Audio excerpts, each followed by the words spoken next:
ধনীকে ধন দিছেন আল্লাহকে পাওয়ার জন্য। রাগ হয় না, বাড়ি এলাকাও বাড়ি দিছে আল্লাহ পাওয়ার জন্য। সুন্দরীকেও সৌন্দর্য দিছেন আল্লাহ পাওয়ার জন্য। যুবতীকেও যৌবন দিছেন আল্লাহ পাওয়ার জন্য। দারিদ্রকেও দারিদ্রতা দিছেন আল্লাহ পাওয়ার জন্য। রাজাকে রাজত্ব দিছেন আল্লাহ পাওয়ার জন্য। যদি এটা না হইতো, আল্লাহ পাওয়ার জন্য যদি না হইতো, তাহলে এই কাহিনী কোনোদিন কিতাবে আসতেন না। সুলতান মাহমুদ গজনবী রাত্রে ঘুমায় আছে, কোন এক প্রশ্ন বুকে নিয়া। সুলতান মাহমুদ গজনবীকে আপনি চিনেন না, যে 16 বার ভারতের উপরে হামলা করার পরে 17 বার পুরা ভারতকে স্বাধীন করেন। ভারত তার আন্ডারে আসে, গজনির আন্ডারে। পুরা ভারত কেন, বার্মা কেন, থাইল্যান্ড কেন, পুরো পট্টি তার আন্ডারে ছিল। সুলতান মাহমুদ গজনবী রহমতুল্লাহ আলাইহি এক প্রশ্ন নিয়ে সে ঘুমায়া ছিল। তার নিজের হাতের লেখা, বড় আলেম ছিলেন, আল্লাহওয়ালা ছিলেন, শাসক ছিলেন। তার মতো শাসক জমির কিয়ামত পর্যন্ত পাবে কি পাবে না জানি না, আমার জানা নাই। এত বড় আল্লাহওয়ালা শাসক ছিলেন। তো শাসককেও আল্লাহ রাজত্ব দিছেন আল্লাহ পাওয়ার জন্য। হায় হায়, বিচারপতিকেও আল্লাহ বিচারপতির চেয়ার দিছেন আল্লাহ পাওয়ার জন্য। যদি এটা না হইতো, তাহলে সূর্য ওঠার সময় এই কথা কোনোদিন বলতো না, আনা ইয়াউমুল জাদীদ, আমি নতুন দিন, আলা আমালিকা শাহীদ। ও কামরাঙ্গীরচরের মানুষ, আনা ইয়াউমুল জাদীদ, আমি নতুন দিন, আলা আমালিকা শাহীদ, তোর কর্মের উপরে আমি সাক্ষী। ফাকতানিম, সুবর্ণ সুযোগ মনে কর। লান আউদ ফি হায়াতিকা আবাদা, হতে পারে আর কোনোদিন আমি তোর জীবনে উদিত নাও হতে পারি। সকাল থেকে সন্ধ্যা পাওয়া, এটাও আল্লাহকে পাওয়ার জন্য। তাইলে সূর্য এই কথা বলতে বলতে উঠবো না কোনোদিন। আলা ইন্নান নারা সাহাল, জাহান্নামে যাওয়া অনেক সহজ, জান্নাতে যাওয়া এত সহজ না। আলা ইন্নাল জান্নাতা হাসানুন বিরুবওয়া, জান্নাত বড় উঁচা, বড় চূড়ায় চড়তে হবে, চড়তে চড়তে চূড়ায় পৌঁছতে হবে, তারপরে জান্নাত মিলবে। আর বলছে জাহান্নাম সহজ। আলা ইন্নান নারা সাহাল, জাহান্নাম সহজ। আলা ইন্নান নারা সাহালুন, জাহান্নাম বড় সহজ। শাহওয়া, শুধু মনের ঘোড়ার উপরে বসা যাও, মনের ঘোড়া তোমাকে জাহান্নামে ঢুকায়া তারপরে ফিরে আসবে, এর আগে ফিরবে না। তোমাকে কিচ্ছু করতে হবে না। হৃদয় ধৈর্য সহকারে ধ্যান দিয়া শুনবো, তাইলে কথাগুলো বুঝে আসবে। আর যদি আজকে বুঝে আসে, তাহলে করা সহজ হবে। এটাই আমার আলোচ্য বিষয়ের প্রথম হেডলাইন ছিল, এটাই যে আল্লাহ আমাদেরকে যা কিছু দিচ্ছেন, অস্তিত্ব বলেন, যার কাছে যা আছে, যুবকের কাছে যৌবন আছে, তো এটা আল্লাহকে পাওয়ার জন্য। আমি এক একটার উদাহরণ কোটেশন দিব, উদাহরণ দিব। যুবককে যৌবন দিচ্ছেন আল্লাহ পাওয়ার জন্য। যদি আল্লাহ পাওয়ার জন্য যৌবন না দিতেন, তাহলে আল্লাহ এতগুলা পুরস্কার কোনোদিন ঘোষণা করতেন না। আল্লাহ যুবককে আগেই শোনায় দিয়েছেন, তোমার যৌবন আমাকে পাওয়ার জন্য। পাইলে কি হবে মালিক? তোমার জন্য এখন থেকেই আমি আরশের নিচে গ্যালারি বানাইতে শুরু করব। নর্মাল গ্যালারিরা, super deluxe gallery. Normal gallery না, স্টুডিয়ামে নর্মাল গ্যালারিও থাকে, আবার সুপার ডিলাক্সও থাকে। সুপার ডিলাক্স যেটা হয়, ওটার ভিতরে চেয়ারও আলাদা, এসিও লাগানো থাকে, দেখতে অসুবিধা হলে প্রজেক্টরও থাকে। কি বলেন, বুঝতে পারতেছি? দেখতে যদি কোনো যুবকের অসুবিধা হয় তো প্রজেক্টর থাকে। আবার ওটার ভিতরে খাওয়া দাওয়াও থাকে। একটু পর পর জিজ্ঞাসা করে চা খাবেন, একটু পর পর জিজ্ঞাসা করে পানি লাগবে, না খাদেম থাকে তো সুপার ডিলাক্স ওরকম টিকিট নিয়ে ঢুকছে, এটা ওটার ভিতরে সমস্ত ব্যবস্থা থাকে। কোথাও কোথাও এমনও থাকে যে কনভেন্স পর্যন্ত বাড়ির থেকে গাড়িতে নিয়ে যাবে, আবার গাড়িতে বাড়ি পৌঁছে যাবে। আবার এদের জন্য সিকিউরিটিও থাকে, এদের গেটও ভিন্ন থাকে। এরা সাধারণ গেট দিয়ে ঢোকে না, এদের জন্য গেটই ভিন্ন। সব কিছুর ভিতরে পার্থক্যতা থাকে। যুবককে যে যৌবন দিচ্ছেন তো আল্লাহকে পাওয়ার জন্য দিচ্ছেন।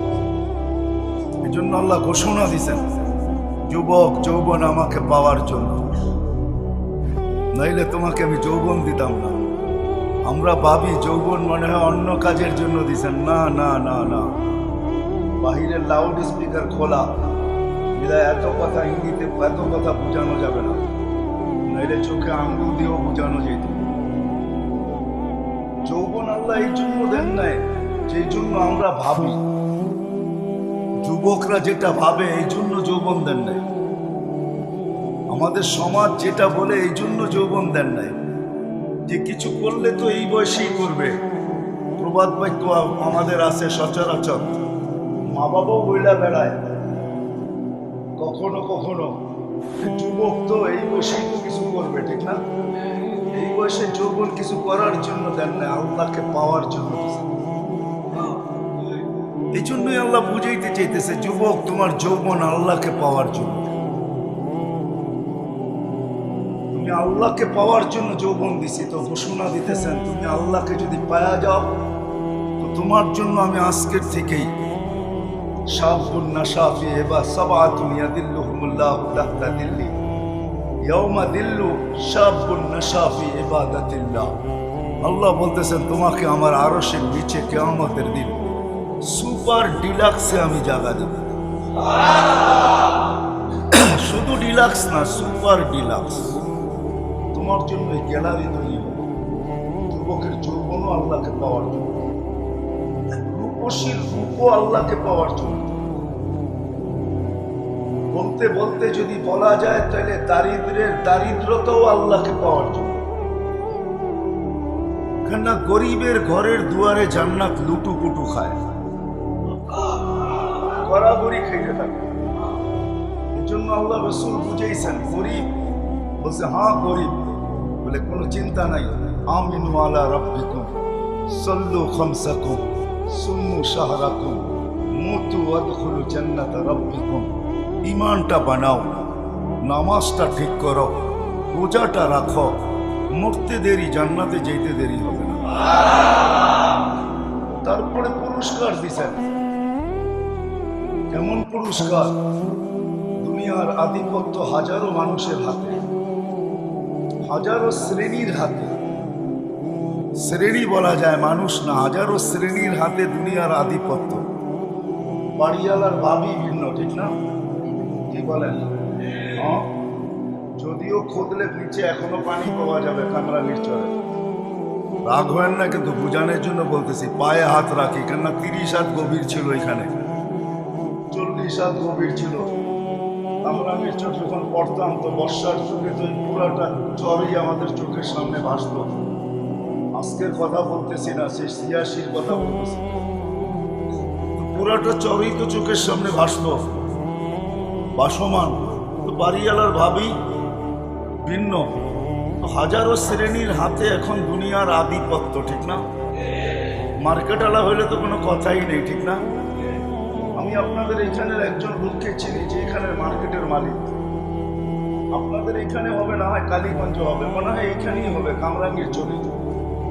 উনি আমেরিকাতে থাকে, এখান থেকে টাকা যায়, ওইখানে বসে আরামে থাকেন, কিচ্ছু করেন না। জিজ্ঞাসা করলাম কিছু করেন না, কিভাবে চলেন? কেউ চিন্তা করেন না, আমার মার্কেটের দোকান আছে তো, 50-60টা দোকান আছে, যা ভাড়া আসে ওটা দিয়ে আমার চলে যায়। যেটা বুঝাইতেছিলাম, হাজারো শ্রেণীর হাতে দুনিয়ার আধিপত্য। আমি বিভক্ত দেখাইতেছি না, কিয়ামতের দিন আধিপত্য হবে গরিবের হাতে। কিয়ামতের মাঠের সর্দার গরিব, কিয়ামতের মাঠের আধিপত্যওয়ালা গরিব। কিয়ামতের মাঠের রংবাজ গরিব, যত শব্দ দুনিয়াতে আছে আধিপত্যের জন্য সব ওর লোকে ফিট করতে পারে। এই জন্যই হাদিসে আছে কিয়ামতের দিন ফেরেশতা আসবে ওর কাছে হিসাব দিতে, চলো তো ফেরেশতাকে ও চোখ দেখায় দিবে, ফেরেশতার চোখে আঙ্গুল ঢুকায় দিবে আর বলবে আইয়ু হিসাবিল্লানা, আমাদের কিসের হিসাব, পাগলি এখান থেকে, আমাদের কিসের হিসাব? তো তর্ক বিতর্ক আল্লাহ দেখবে, জানবে। আল্লাহ জিজ্ঞাসা করবে তর্ক বিতর্ক কিসের? গরিব হিসাব দিতে রাজি না। আল্লাহ বলবে শান্ত ভাষায় জিজ্ঞাসা করো, ভদ্র ভাষায় কেন দিবে না? তো গরিবের কাছে ওই দিনও লজিক থাকবে, যুক্তি থাকবে। বলবে মা আতান আল্লাহ মালা, দুনিয়াতে মাল দেয় নাই, কিসের হিসাব? মালই তো দেয় নাই। সকালে আনছি বিকালে শেষ, বিকালে আনছি সকালে শেষ, নুন আনতে পান্তা শেষ, পান্তা আনতে নুন শেষ, 1 তারিখে পাইছি 20-25 তারিখে শেষ, মালই নেই, কি হিসাব? আল্লাহ স্বীকারোক্তি দিবেন, গরিবদের পক্ষে আল্লাহ যাবে আর বলবে সাদাকু, এরা সত্য বলছে, মাল দেয় না। হয় দুনিয়ার জোট কোনো জোট না, জোট তো হবে কিয়ামতের দিন। মুমতাজুল ইয়াউম আইয়ুহাল মুজরিমুন, এটাই আল্লাহ বুঝাইতেছেন, কিয়ামতের দিন জোট হবে, জোট। মুমতাজুল ইয়াউম আইয়ুহাল মুজরিমুন, ওই দিন জোট হবে, জোট। জোট বোঝেন? ঐক্য, জোট। ওই দিন হবে জোট, গরিবরা জোটবদ্ধ হবে, স্লোগান দিবে, বলবে আল্লাহ যখন বলবে সত্য বলছে, তখন বলবে আইয়ু হিসাবিল্লানা মা আতানা আল্লাহ মালা লিমাদা তুহাসসিরুন ওয়া তুতাআখারুন, কেন তোমরা আমাদেরকে ঘিরা রাখছো আর আমাদেরকে দেরি বা কেন করাইতেছ? মাল তো দেয় নাই আল্লাহ, আল্লাহ তো বললো সত্য, মাল দেয় নাই, তো কেন আমাদেরকে বাধা দিয়ে রাখছো? স্লোগান এটা চলবে। তো আল্লাহ বলবে আল্লাহ মাল নাকি দেন নাই, ফেরেশতারা বলবে মাল নাকি দেখ নাই, আল্লাহ বলবে সত্য। বলবে কি করব? আল্লাহ বলবে গাত্তুহুম মাসতুরুহুম, তাড়াতাড়ি এদেরকে লুকাও আর ঢাকো, কেননা এদেরকে সামনে যা শোনাবো, দুনিয়াতে এদের উপরে যারা দয়া করছে একজনকেও জান্নাতে যেতে দিবে না। জান্নাত কিয়ামত বদলার দিন, যে যার সাথে যা করছে তার বদলা তাকে পাইতেই হবে। ইনকানা খায়রা ফাখায়রা, যদি ভালো করে থাকে তো ভালোর বদলা পাবে, সেই ভালো যদি 1 গ্লাস পানিও হয় এটারও বদলা সে পাবে। এই জন্য হাদিসে আছে 1 গ্লাস পানির বিনিময়ে জান্নাতে যাবে, 1 গ্লাস পানি।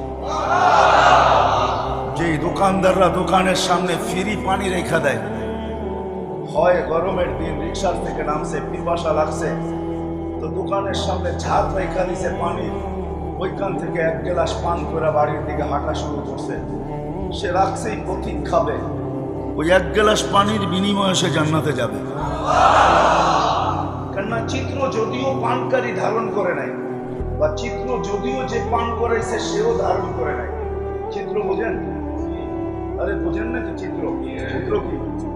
ছবি তুলে রাখে নাই সে, যদিও তার দোকানের ক্যামেরা স্ন্যাপ নিছে, ছবি কালেক্ট করছে, কিন্তু এটা বেশি দিন ছিল না। হয়তো যতদিন এটার ভিতরে সিস্টেম আছে, 15 দিন, 1 সপ্তাহ, 1 মাস, 1.5 মাস, হয়তো এতদিন পরে নিজে নিজে ডিলেট হয়ে গেছে, কিন্তু আল্লাহ এই চিত্রকে ধরে রাখছে।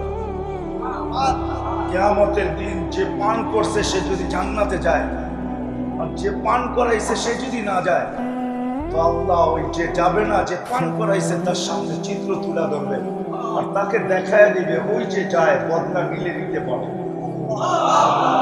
হাদিসে আছে সে যে গতি রোধ করবে, গতিটাকে রোধ করবে আর বলবে 1 গ্লাস পানি আমার দোকানের সামনের থেকে তুমি কখনো পান করছিলা, বিনিময়ে দিতে হবে। ওই দিন নেই নাই বটে, কিন্তু আজকে প্রয়োজন বিদায় আজকে নিতে বাধ্য, আমাকে বিনিময়ে দিবে, তারপরে যেতে দিব, নাইলে যেতে দিব না। কথা লম্বা হয়ে যাবে, সে ভাববে মনে মনে যে চিনি না, জানি না, শুনি না। আর জান্নাতের কিয়ামতের মাঠে এই চিত্র হবে এটাও কোনোদিন শুনি নাই। দুনিয়ায় শুনতাম যে ঠেকবাজ আছে, ছিনতাইকারী আছে, ডাকাত আছে, কিন্তু এরকম দিনে দুপুরে কিয়ামতের মাঠে কেউ ঠেক দিবে এটা তো জানতাম না। আল্লাহ জিজ্ঞাসা করবে কি করছে, আল্লাহকে পুরা শোনাবে। আল্লাহ বলবে তুমি চিনো না? বলে না আল্লাহ, চিনিও না, জানিও না, মনেও নাই, কোথাও মনের কোনায় নাই। মেমোরি পুরা তালাশ করে দেখছি, কোথাও এই জিনিস পাই নাই। তো আল্লাহ আজকে যেটা সেভ করে রাখছে ওই চিত্র আল্লাহ তুলে ধরবে, এই যে দেখো। তখন তার মনে আসতে বাধ্য হবে।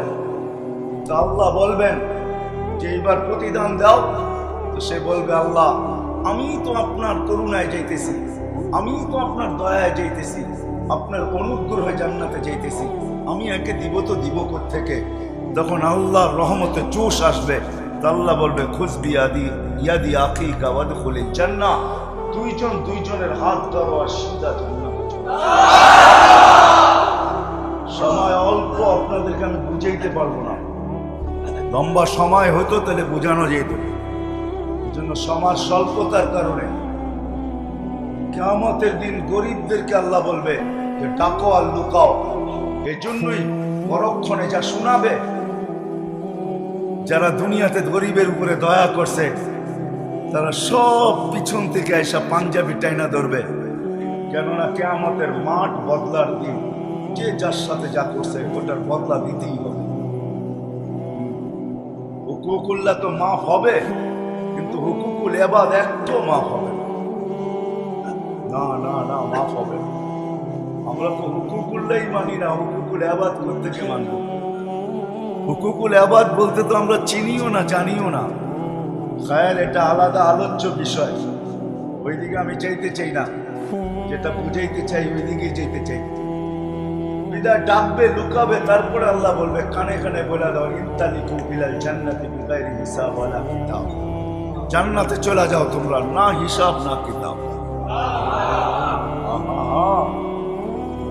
দারিদ্র তো আল্লাহকে পাওয়ার জন্যই দিছে। আজকে যারা দরিদ্র না, বড় গরিব না, ধনী, হায় হায় হায়, তাইলে কোনোদিন দারিদ্রতা যদি আল্লাহকে পাওয়ার জন্য না হইতো তাইলে কোনোদিন হাদিসে এই কথা আসতো না যে আল্লাহ বলবে ধনীদেরকে দেখায় তুমি 500 বছর জান্নাতের নেয়ামত ভোগ করো। কেননা ধনীরা তোমাদেরকে দেখায় ভোগ করছে। বহুত লোক এখানে হতে পারে এরকম আছে প্যান্ডামিকের কারণে। প্যান্ডামিক বোঝেন? মনে হয় বোঝেন নাই। করোনার কারণে, করোনার বিপর্যয়ের কারণে গত 2টা ঈদ গেছে, বহুত কামরাঙ্গীর চরে লোক এরকম পাওয়া যাবে যে চোখের পানি ঝরছে কিন্তু সন্তানের সামনে ঝরায় নাই। মা হয়তো ঝরছে, কোনো মতে আঁচল দিয়ে মুছা নিছে, সন্তানকে জানতে দেয় নাই। বাবা হয়তো অন্তরালে যে চোখের পানি ঝরাইছে, ঈদের ভিতরে একটা নতুন কাপড় বাচ্চাদেরকে দিতে পারে নাই। কোরবানি ঈদ গেছে, হয়তো এমনও হয়েছে যে 1 কেজি গোশত কোথার থেকে আইনা সন্তানের মুখে উঠাইতে পারে। ঠিক না? হবে কামরাঙ্গীর চরে এরকম লোক? না হবে না? সবাই বাড়িওয়ালা? না না না, আমি জানি বাংলাদেশ সম্বন্ধে আমার ধারণা আছে, এরকম লোক হবে বাংলাদেশে হাজারো। আল্লাহ তাইলে এই গর্বত দারিদ্রতা যদি আল্লাহকে পাওয়ার জন্য না হতো তাইলে এই বিনিময় কোনোদিন রাখা হতো না যে তুমি ধনীদেরকে দেখায় জান্নাতের নেয়ামত 500 বছর ভোগ করবে। 500 বছর না। কামরাঙ্গীর চরেও কিছু দোকান আছে, রিক্সাওয়ালা সামনে দিয়া যায় আর মনের ভিতরে আগুন জ্বলতে থাকে, আর কখনো কখনো অভিযোগও আল্লাহর বিরুদ্ধে করতে থাকে যে আল্লাহ আজ পর্যন্ত তো এতটুকু পয়সা দিলা না যে এই দোকানটায় ঢুকি আর এখানে কি তৈরি হয়, কমসে কম একটা আইটেম হলেও খাই বা একটা আইটেম হলেও বাড়িতে নিয়ে যায়। এরকম দোকান নাই কামরাঙ্গীর চরে? আপনাদের এই মার্কেটেই আছে। ফাস্ট ফুড যেখানে বিক্রি করে, ভালো ভালো নামি দামি হোটেল যেগুলা বিকালে চালু হয় রাত্র 1টা-1:30টা পর্যন্ত চলে, গ্রিল শিরিল বার্গার সার্গার, কত রকমের আইটেমের খাওয়া, ঠিক না? হাজারো ব্যান্ডওয়ালা ডেলি যায়। আর মাঝে মাঝে দেখে এরকম কোনো ক্যামেরা আসে নাই যে ওটার স্ন্যাপ নেওয়া যায়। স্ন্যাপ বোঝেন, চিত্র নেওয়া যায় যে ওই সময় ওর দিলের ভিতরে কি বলতে থাকে। কেননা ওর ঘরের বাচ্চারাও মনে চায় যে এই খাওয়া খাই, ঠিক না? হ্যাঁ, ওর দিলের অবস্থা কি হয়? এই জন্য দারিদ্র তো আল্লাহকে পাওয়ার জন্য, নাইলে আল্লাহ এত বড় পুরস্কার কোনোদিন রাখতে পারে যে তুমি 500 বছর ভোগ করবে। ধনীরা দেখতে থাকবে গ্লাসের এই দিক থেকে, তুমি থাকবে ওই পারে, এরা থাকবে এই পারে। তুমি খাবে বার্গার, তুমি খাবে মুরগি ফ্রাই, তুমি খাবে গ্রিল। ওটা জান্নাতের গ্রিল, দুনিয়ার গ্রিল না, জান্নাতের গ্রিল। জান্নাত 500 বছর দেখায় দেখায় খাবে, আর গরিবের টাইমিং উঠতে থাকবে। যেদিন 500 বছর ওকে হবে, হাদিসের শব্দ এইটাই, তামাত্তাউ 500 আম হাত্তা ইয়াদখুলাল আগনিয়া। আল্লাহ বললে 500 বছর পুরা করো, তারপরে তোমাকে আমি ধনীদেরকে জান্নাতে দেব, এর আগে দেব না। দারিদ্র তো আল্লাহ দিছেন আল্লাহকে পাওয়ার জন্য, যৌবনও দিছেন আল্লাহকে পাওয়ার জন্য। জীবনের এক একটা মুহূর্ত যেটা পাইতেছি, সকাল থেকে যে বিকাল পর্যন্ত পাইলাম, এটাও দিছিলেন আল্লাহকে পাওয়ার জন্য। যদি এটা না হইতো তাইলে সূর্য ওঠার সময় এই কথা কোনোদিন বলতো না, আনা ইয়াউমুন জাদীদ, আমি নতুন দিন, আলা আমালিকা শাহীদ। ও কামরাঙ্গীরচরের মানুষ, আনা ইয়াউমুন জাদীদ, আমি নতুন দিন, আলা আমালিকা শাহীদ, তোর কর্মের উপরে আমি সাক্ষী। ফাকতানিম, সুবর্ণ সুযোগ মনে কর, লান আউদ ফি হায়াতিকা আবাদা, হতে পারে আর কোনোদিন আমি তোর জীবনে উদিত নাও হতে পারি। সকাল থেকে সন্ধ্যা পাওয়া, এটাও আল্লাহকে পাওয়ার জন্য, তাইলে সূর্য এই কথা বলতে বলতে উঠতো না কোনোদিন। তাইলে আল্লাহর রাসূল চিৎকার দিয়ে এই সতর্কতা কোনোদিন করতেন না, ইদা আসবাহতা ফালা তানতাযিরিল মাসা, সকাল মিলল তো সন্ধ্যার অপেক্ষা করো না। ওয়াইদা আমসাইতা ফালা তানতাযিরিস সাবা, সন্ধ্যা মিলল তো সকালের অপেক্ষা করো না। বললো কি করব? বলে বাদিরু বিল আমাল, আল্লাহকে পাওয়ার জন্য দৌড় লাগাইতে থাকতো। ফাফিরু ইলাল্লাহ, দৌড়াও আল্লাহর দিকে।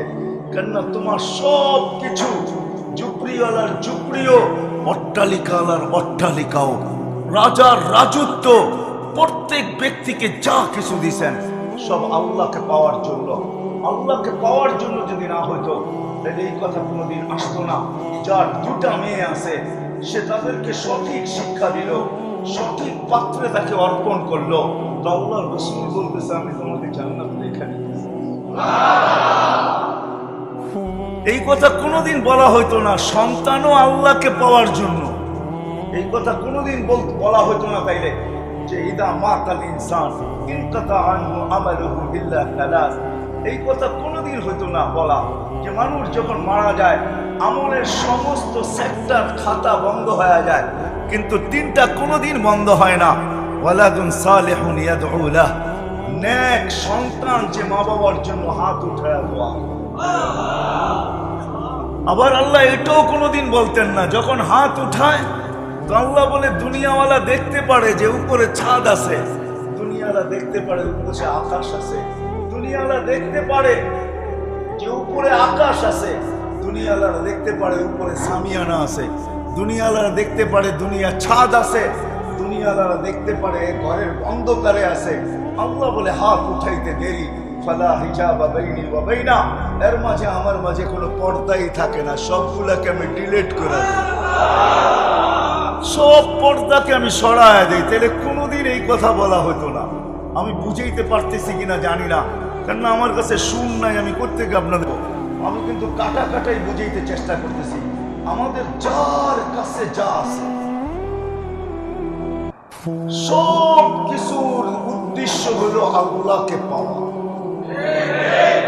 আমি দুই চারটা উদাহরণ দেখাইলাম। ধনীর ধনও আল্লাহকে পাওয়ার জন্য, আল্লাহ যাকে ধন দিছেন আল্লাহকে পাওয়ার জন্য দিছেন। আপনার কতটুকু ধনের মালিক এটা যদি না হইতো তাহলে আব্দুর রহমান ইবনে আউফ কোনোদিন বলতেন না এই কথা। যাকে আল্লাহ ধন দিছিলেন কতটুকু, যেদিন দুনিয়ার থেকে বিদায় নেন ওই দিন ওনার ক্যাশে ছিল, ওনার কাছে ছিল নগদ 47 লক্ষ কোটি টাকা। কত? কয় টাকায় হয়?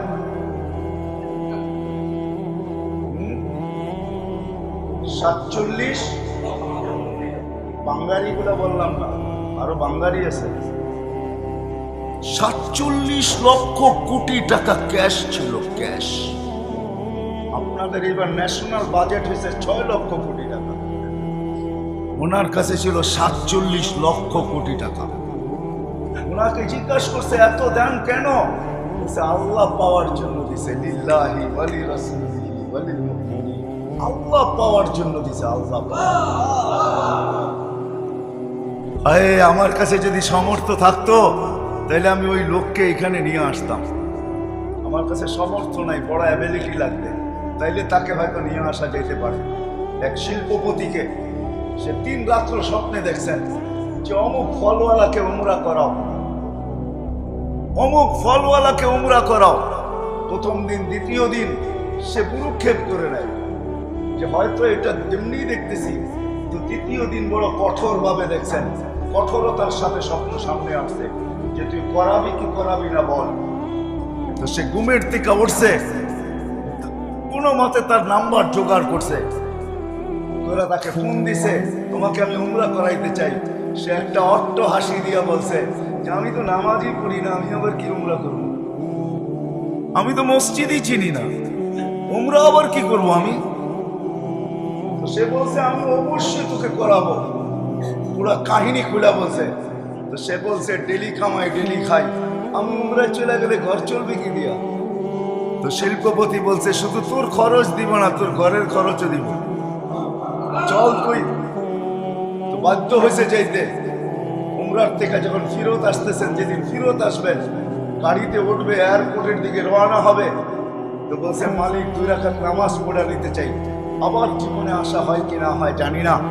তো বলছে পড়া নেই। প্রথম রাকাত পুরা করছে, দ্বিতীয় রাকাতে যখন দ্বিতীয় সেজদায় গেছে আর ওঠে না, লম্বা সময় চলে গেছে, উঠে না। শরীরে যখন হাত দিছে তো দেখে আর দুনিয়াতে নাই, চলে গেছে। তো শিল্পপতি ভাবতেছে মৌতটা আমার হইল না কেন, ওর হইল কেন? দাফন কাফন করে চলে আসছে বাড়িতে। জিজ্ঞাসা করছে কি কাজ করতো, এর আমল কি ছিল? তো জামাজি পড়তো না, মসজিদই চিনতো না, আবার আমল কিসের? বলছে এরকম মৌত হইলো তো হইলো কি কইরা? কোন সূত্র অবশ্যই থাকবে। বলে সূত্র একটাই আছে, হয়তো হইতে পারে। বলে সেই সূত্র কি? বলে ফল বেচা যখন বিকালে বাজার করে ফিরতো, তো আমাদের প্রতিবেশী এক বিধবা আছে, কিছু এতিম বাচ্চা সাচ্চা নিয়া ঘরের জন্য যা আনতো তাই কিনা নিয়ে আসতো এদের জন্য। বাহিরে রেখা আওয়াজ দিত, বোন বাজার বাহিরে রেখা গেছে, ভিতরে নিয়ে যাস। বলে এই আমলটাই তার ছিল। তো শিল্পপতি বলতেছে হ্যাঁ, এই আমলের কারণেই তার এই মৌত। সত্য এটাই। আমার কথা যদিও আমি বুঝাইতে পারতেছি না, সত্য এটাই। যাকে যা দিছেন। তো ওই ধনী ব্যক্তি এখনো বেঁচে আছে। সে বলে ঠিক আছে, তোমাদের দায়িত্ব আমি নিলাম যতদিন বেঁচে থাকবো, আর এই বিধবার বা দায়িত্ব আমি নিলাম যতদিন পর্যন্ত বেঁচে থাকবো। তোমরা শুধু আমার জন্য এতটুকু দোয়া করো যে আমারও যেন মৌত এর মতোই হয়, যে মৌত আমি সচক্ষে এর দেখলাম। ধনীকেও ধন দিছেন আল্লাহকে পাওয়ার জন্য, ভাগ হয় না। বাড়ি এলাকাও বাড়ি দিছে আল্লাহ পাওয়ার জন্য। সুন্দরীও কেউ সৌন্দর্য দিছেন আল্লাহ পাওয়ার জন্য। যুবতীকেও যৌবন দিছেন আল্লাহ পাওয়ার জন্য। দারিদ্রকেও দারিদ্রতা দিছেন আল্লাহ পাওয়ার জন্য। রাজাকে রাজত্ব দিছেন আল্লাহ পাওয়ার জন্য। যদি এটা না হইতো, আল্লাহ পাওয়ার জন্য যদি না হইতো, তাহলে এই কাহিনী কোনোদিন কিতাবে আসতেন না। সুলতান মাহমুদ গজনবী রাত্রে ঘুমায় আছে, কোন এক প্রশ্ন বুকে নিয়া। সুলতান মাহমুদ গজনবীকে আপনি চিনেন না, যে 16 বার ভারতের উপরে হামলা করার পরে 17 বার পুরা ভারতকে স্বাধীন করেন। ভারত তার আন্ডারে আসে, গজনির আন্ডারে। পুরা ভারত কেন, বার্মা কেন, থাইল্যান্ড কেন, এই পুরো পট্টি তার আন্ডারে ছিল। সুলতান মাহমুদ গজনবী রহমতুল্লাহ আলাই এক প্রশ্ন নিয়ে সে ঘুমায়াছিল। তার নিজের হাতের লেখা, বড় আলেম ছিলেন, আল্লাহওয়ালা ছিলেন, শাসক ছিলেন। তার মতো শাসক জমির কিয়ামত পর্যন্ত পাবে কি পাবে না জানি না, আমার জানা নাই। এত বড় আল্লাহওয়ালা শাসক ছিলেন। তো শাসককেও আল্লাহ রাজত্ব দিছেন আল্লাহ পাওয়ার জন্য। হাদিস মনে উঠবো ভুলে যাব, এই জন্য বলতেছি। হায় হায়, বিচারপতিকেও আল্লাহ বিচারপতির চেয়ার দিছেন আল্লাহ পাওয়ার জন্য। এই জন্য হাদিসে আছে আদলু ইয়াউমিন তাদিলু ইবাদাতা 60 সানা। এক দিনের ইনসাফ যদি আল্লাহ পাওয়া উদ্দেশ্য না হইতো তাহলে এই হাদিস কোনোদিন রচিত হতো না। আল্লাহ রসুল মুহাম্মদুর রাসূলুল্লাহর মুখ থেকে কখনো এই কথা বাতিল হতো না। আল্লাহ রসুল বলছেন আদলু ইয়াউমিন, এক দিনের ইনসাফ, ইবাদাতা 60 সানা, 60 বছর সমূলে বন্দেগীর চেয়েও উত্তম। শুধু উত্তম না, ওয়েট, ওজন বেশি, মূল্যায়িত বেশি। ইন্না ফিল জান্নাতি ইন্না ফিল ফিরদাউসুল আলা ওয়াদিয়ান, ফিরদাউসুল আলার ভিতরে একটা সোসাইটি আছে, লা ইয়াদখুলুহা ইল্লাল আদিল। ইনসাফকারী ছাড়া ওইখানে কেউ ঢুকতে পারবে না, কারো এন্ট্রি অধিকার নাই ওইখানে ঢোকার। তাইলে এই হাদিস কোনোদিন আসবে। যেমন হাফেজের হাদিস আসছে, হাফেজের যারা হাফেজে কোরআন, এদের হাদিস আসছে কোরআনের ভিতরে, হাদিসের ভিতরে ইন্না ফিল জান্নাতি ওয়াদিয়ান ইউকালু লাহু তুবা। জান্নাতের ভিতরে একটা সোসাইটি আছে যেটার নাম হলো তুবা। দেখবেন নদীর ওই পারে গেলে বিভিন্ন সিটির নাম আছে, ঠিক না? পিঙ্ক সিটি, ঝিলমিল। কেরানীগঞ্জের ওইদিকে চলে যাবেন তো দেখবেন রাস্তাঘাটে হাইওয়েতে হাঁটলে দেখবেন শত সিটি, ঠিক না? কি আছে না? স্বপ্ন ধরা, ঠিক না?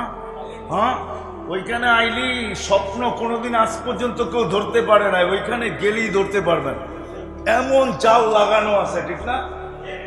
সিটি আছে জান্নাতের ভিতরে তুবা নামে।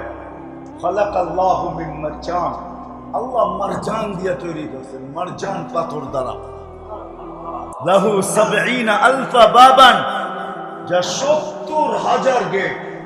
আলা কুল্লি বাবিন ৭০ আলফা মালাইকা, প্রত্যেক গেটে ৭০,০০০ ফেরেশতা।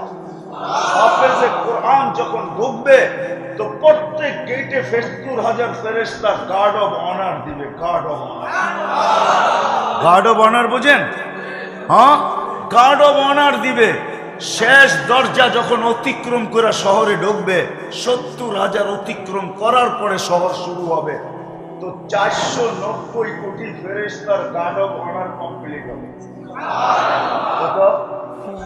৪০০ হাফিজুল কোরআন, ওই শহরটা হাফেজে কোরআনকে দিবে।